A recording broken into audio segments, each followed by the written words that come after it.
ఆలోచనకర్త అయిన దేవుడు, నీ మీద దృష్టించి నేను నడిపించే దేవుడు. నీకు వచ్చిన కష్టము ప్రభు పాదాలు పట్టుకొని, ఈ కష్టం నాకు ఎందుకు వచ్చిందయ్యా, నా పొరపాటు ఏంటి, నాకు నచ్చినట్టు జీవిస్తున్నానా, నాకు ఇష్టం వచ్చినట్టు బ్రతుకుతున్నానా అని ఈ ఇజ్రాయేల్ ప్రజలు అనకుండా దేవుడే మనల్ని ఓడించాడు. దేవుని నమ్ముకుంటే నాకు ఏం జరిగింది?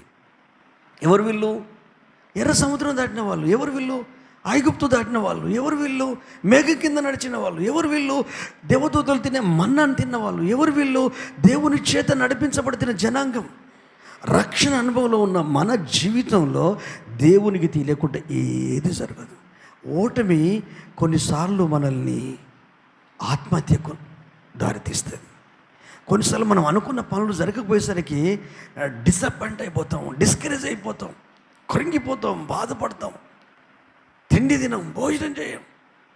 కానీ ప్రభుని అడగాల, మన తప్పులు ఒప్పుకోవాలా, సరి చేసుకోవాలా.